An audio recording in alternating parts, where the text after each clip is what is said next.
Las historias sobre desapariciones siempre generan angustia y un sentimiento de preocupación. Esos sentimientos negativos se producirán siempre que no sepamos el paradero de alguno de nuestros seres queridos. Para quienes son padres y madres, la posibilidad de que un hijo desaparezca resulta ser un gran miedo. Hay muchas historias de desapariciones forzadas o secuestros y lamentablemente la gran mayoría de ellas tienen un final trágico. El caso de la niña Sandra Cantú no es la excepción. Como leíste en el título, esta criatura, a su corta edad, padeció de un momento sumamente cruel y perturbador que terminó con su vida.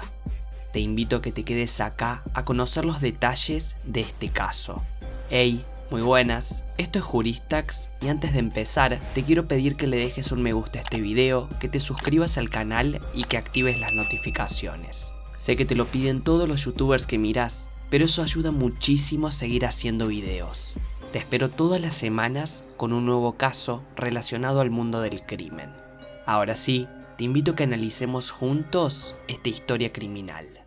Sandra René Cantú nació el 8 de marzo del año 2001. La pequeña joven vivió sus pocos años de vida en la localidad de Tracy, California, en los Estados Unidos de América. Hija de María Chávez y de Daniel Cantú, vivió en un predio de casas rodantes de la ciudad. Dicha zona formaba un vecindario pequeño donde todos los residentes se conocían entre sí, generando un ambiente agradable y seguro para los vecinos. Los niños y niñas del barrio jugaban juntos, salían a andar en bicicleta por el lugar y disfrutaban de su niñez jugando, saltando y disfrutando del aire libre en los distintos espacios abiertos que ofrecía la zona. Es dable destacar que hace varios años existía mucha más libertad para permitir a los infantes salir a jugar afuera. Sandra era una niña normal. Asistía al segundo grado al nivel escolar y pasaba su tiempo de ocio jugando con los otros niños de la comunidad. Vivía con su madre y otros familiares, pero no tenía mucha relación con su padre, Daniel Cantú, quien vivía en México y no era un papá presente en la vida de la joven. El 27 de marzo del año 2009, Sandra salió de la escuela y se fue directamente a jugar a la casa de una de sus amigas. Alrededor de las 4 de la tarde, llegó a su hogar y le dijo a su madre que saldría nuevamente a jugar con otra de sus pequeñas amigas. Algo que realmente era bastante común en el vecindario y en la época. Pero esa tarde fue diferente. Las horas pasaban y el sol comenzaba a esconderse. La noche llegaba y la pequeña Sandra no regresaba a su hogar.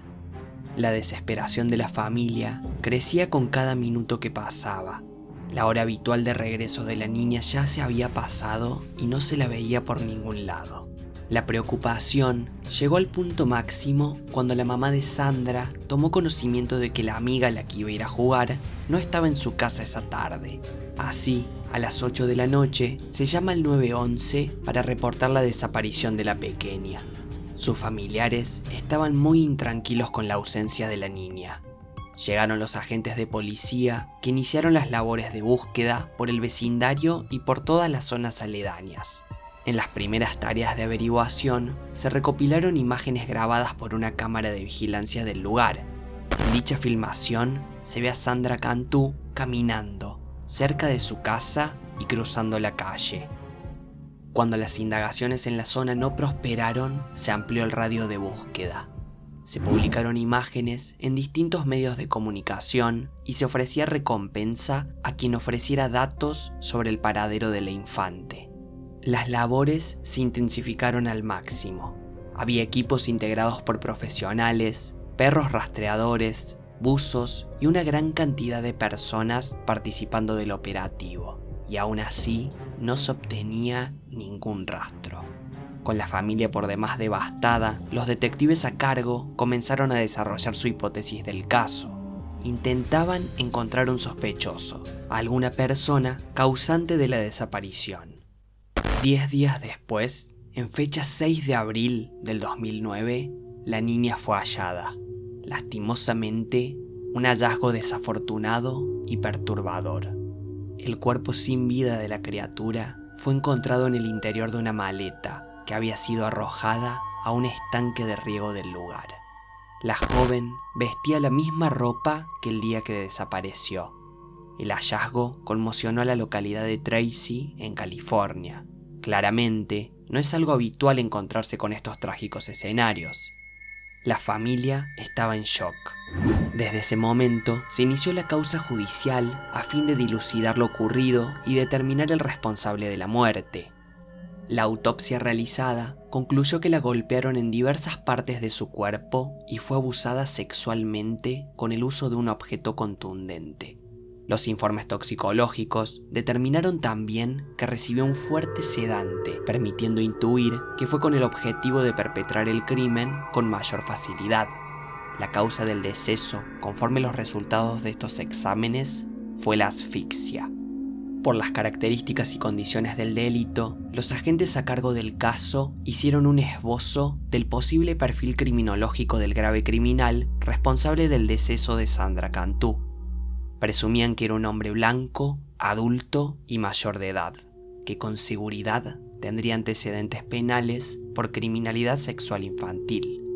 El primer sospechoso fue un hombre que al parecer había besado los labios de Sandra Cantu cuando ella tenía solo 6 años de edad y estaba en una piscina de la localidad pasando una tarde de verano. Obviamente, su familia hizo la denuncia por ese hecho en su momento.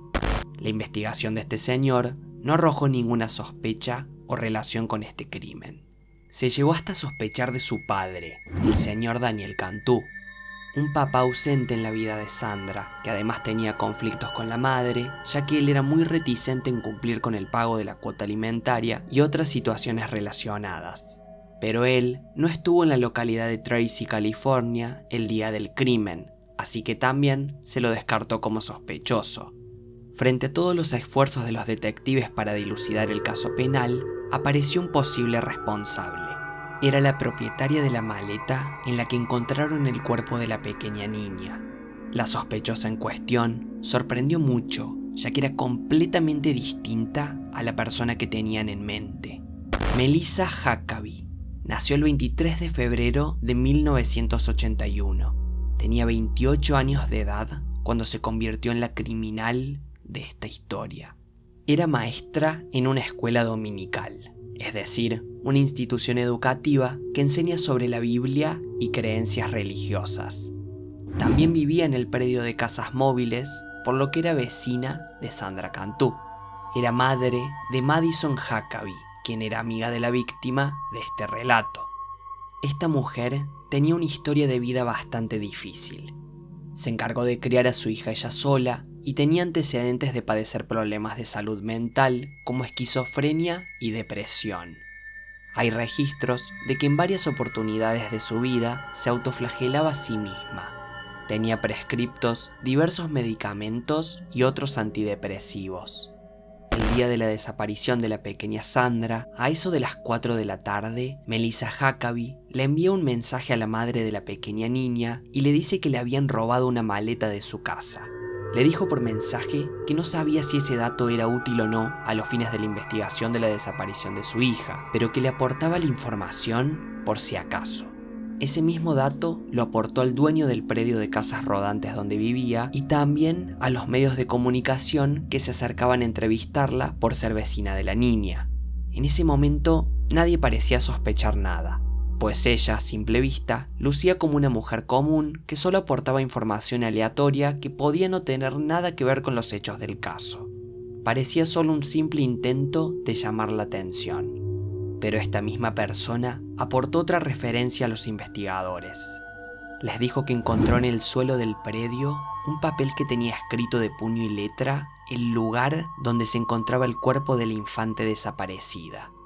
La pretensa nota indicaba que estaba encerrada en una maleta e incluía los detalles de cómo encontrarla.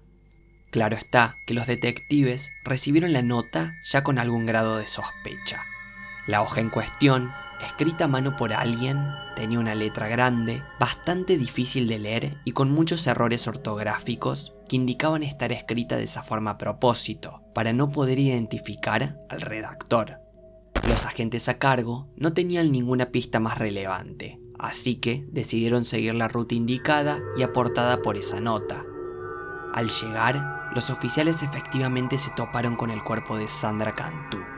Estaba en el interior de una maleta que coincidía con la que esta mujer había dicho que le robaron. Es como si ella sola hubiera aportado todos los datos para que la descubrieran como la responsable del crimen. En la causa penal, testigos declararon que vieron a Melissa Huckabee en su camioneta, cerca del estanque donde encontraron el cuerpo, y que cuando la veían, ella lucía distraída y apresurada. Además, en las cámaras de seguridad del vecindario que fueron examinadas, se vio a la pequeña caminar en dirección a la casa de Melissa. Con todos estos indicios, la justicia se centró en ella como la sospechosa principal. Se allanó la iglesia en donde ella daba clases los domingos. De ese allanamiento se secuestró como elemento probatorio un rodillo de metal que tenía manchas de sangre. Al analizarlo en el laboratorio, se comprobó que la sangre era de Sandra Cantú. Dicho rodillo sería el objeto extraño que se había utilizado para el abuso sexual. Fue interrogada en varias oportunidades y en una de ellas terminó por confesar que fue la culpable de causar la muerte de Sandra. Inventó una historia muy poco creíble donde decía que todo fue un accidente. Dijo a los detectives que esa maleta le iba a llevar a la iglesia donde daba clases, que esa tarde se encontró con la pequeña niña y ella le dijo de jugar a las escondidas. Siguiendo su historia, en ese juego le dijo al infante que se esconda en la maleta, la cual luego cerró y que posteriormente ella se olvidó y se fue en la camioneta. Dijo que luego de horas recordó dicho olvido y volvió rápidamente a donde estaba la pequeña Sandra y que al llegar la encontró sin vida. En ese momento entró en pánico y arrojó la maleta con el cuerpo al embalse donde luego fue hallada. Obviamente su historia no tenía nada de real. Días después fue acusada por ser penalmente responsable por los delitos de homicidio, abuso y secuestro. El fiscal consideró que ella actuó con pura malicia y premeditación para cometer el crimen. Nunca se supo el motivo. La madre de una niña del vecindario que sin un motivo aparente asesina a otra pequeña joven. Ni siquiera su propia familia y entorno cercano podían entender lo que había ocurrido. Frente a su encarcelamiento, su expareja solicitó la custodia de su hija, Madison Huckabee. Para evitar la posible pena de muerte, se declaró culpable en juicio por los delitos de homicidio y secuestro, pero no así por el abuso.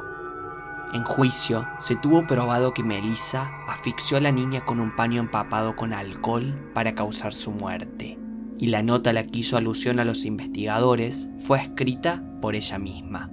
Recibió por sentencia judicial condena pena de prisión de por vida, sin derecho a acceder a la libertad condicional. Ella misma dijo que no tiene ni idea de por qué cometió semejante hecho delictivo. Pidió perdón a la familia de Sandra Cantú por lo que hizo. Dijo no tener ninguna explicación y que tendría que vivir con el peso de esa responsabilidad para siempre. Un caso que verdaderamente es poco común. Según estadísticas, este tipo de crímenes aberrantes que implican abusos sexuales suelen ser cometidos mayormente por hombres. Pero en este caso nos topamos con una mujer como perpetradora de este delito. Y además que lo cometió sin un motivo aparente. ¿Por qué lo hizo? Déjame un comentario con tu opinión. Espero que este video realmente te haya gustado. Si así fue, por favor no te olvides de dejarle un me gusta y compartirlo con alguien que no conozca el caso. Gracias por ver el video hasta el final. Te mando un gran saludo.